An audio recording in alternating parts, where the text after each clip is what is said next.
guys, assalamualaikum warahmatullahi wabarakatuh.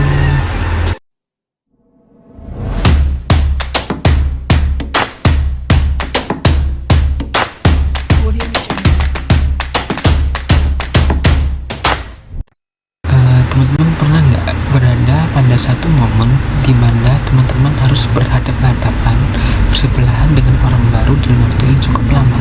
Pernah nggak? Dan di mana saja bisa, di mall bisa, di stasiun bisa, di terminal bisa, di bandara ataupun dalam moda transportasi umum. Biasanya kita melakukan perjalanan dari Surabaya ke Jogja, dari Bandung ke Jakarta, dan begitu pun seterusnya. Sehingga kita perlu membangun interaksi dengan orang yang berada di sebelah ataupun di hadapan kita. Dan itu adalah orang baru. Dan menariknya teman-teman, tidak semua di antara kita, termasuk saya, itu langsung bisa membangun komunikasi interaksi yang menyenangkan.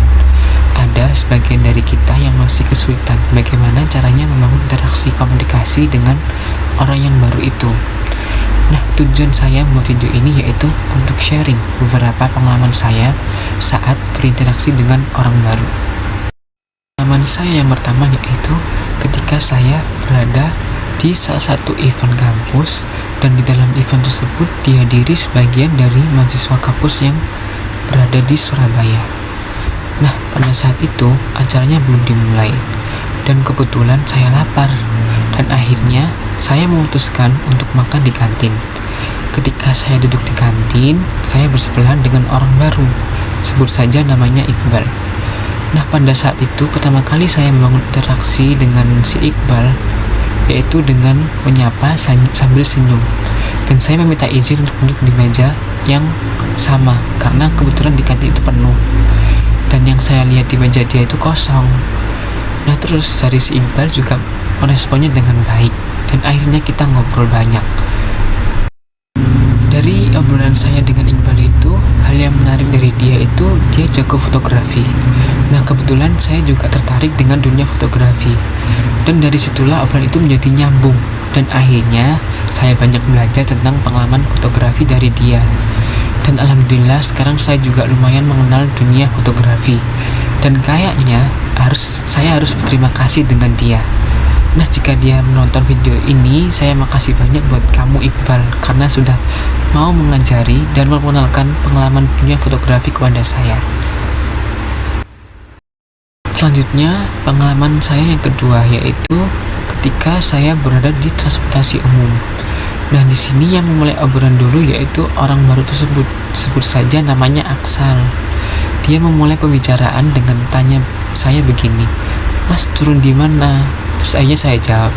Setelah itu saya tanya balik, "Kalau masnya turun di mana?" Terus dia jawab. Setelah dia jawab, saya tanya, "Rumah dia di mana?" Nah, kebetulan rumah dia berada di samping bengkel sepeda motor, dan kebetulan bengkel itu milik orang tuanya, dan si Aksat juga sering ngebantuin orang tuanya di bengkel.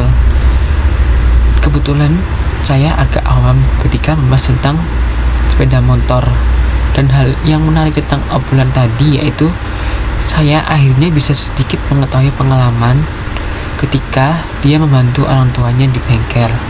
Dan akhirnya saya juga sedikit tahu tentang sepeda motor. Pengalaman yang ketiga yaitu ketika saya berada di salah satu kafe, dan di sana saya emang berniat cari wifi untuk mengerjakan tugas. Setelah itu di kafe kan ada meja panjang, dan kursinya itu bisa diduduki sekitar 5 orang. Nah, kebetulan ada satu orang yang duduk di sana, dan kebetulan dia juga sama-sama ngerjain tugas, karena saya lihat dia sibuk dengan laptopnya. Dan saya duduk bersebelahan dengan dia, sebut saja namanya Mbak Dinda.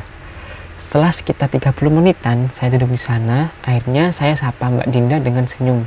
Dan kebetulan Mbak Dinda ini udah nggak sibuk dengan laptopnya lagi.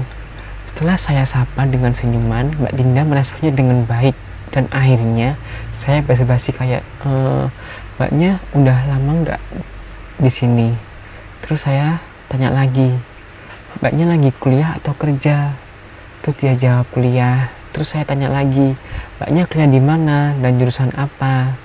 Terus dia jawab, dan ternyata kita beda jurusan, tapi kita berada di kampus yang sama. Dan dari situ akhirnya saya ngobrol banyak tentang Mbak Dinda dengan Mbak Dinda. Dan hal yang menarik dari obrolan saya dengan Mbak Dinda itu ternyata Mbak Dinda itu orangnya ramah meskipun kelihatannya itu cuek.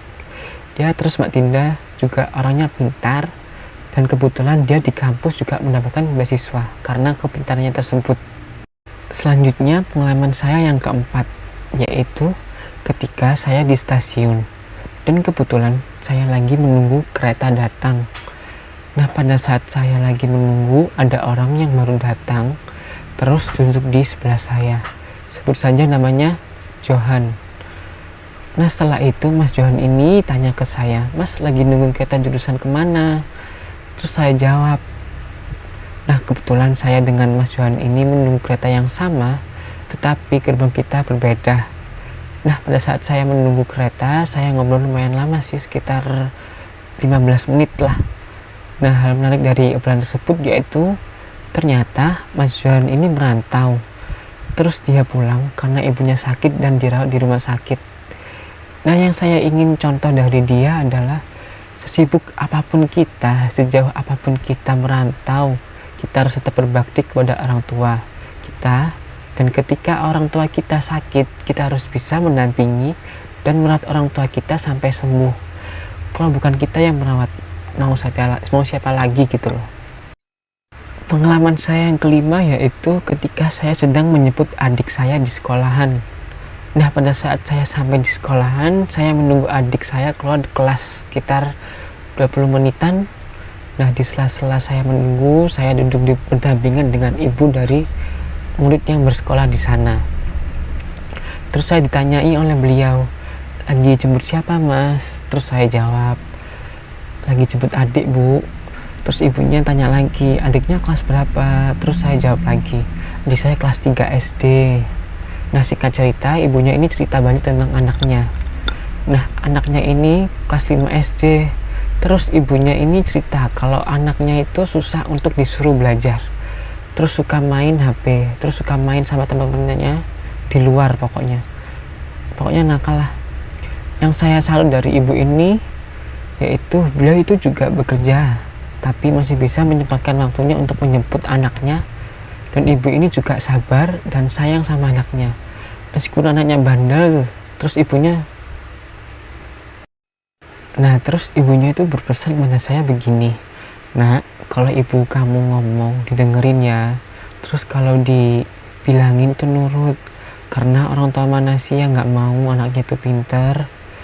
Orang tua kalau ngomong itu pasti benar. Dan kalau diingetin sama orang tua itu juga demi kebaikan kamu." Nah, dari situlah kata-kata ibu itu menyadarkan aku, karena biasanya saya kadang masih ngedumel ketika diingetin sama ibu saya. Nah, dari pelajaran atau hikmah yang didapat dari kegiatan ini yaitu saya bisa menambah teman dari lingkungan baru, dan dari teman baru kita juga bisa menambah pengalaman kita. Nah, cukup sekian sharing pengalaman saya tentang berinteraksi dengan orang baru. Jika ada kurangnya, mohon dimaafkan, dan kalau ada lebihnya itu semata-mata hanya milik Tuhan. Sekian dan terima kasih. Wassalamualaikum warahmatullahi wabarakatuh. Bye bye guys.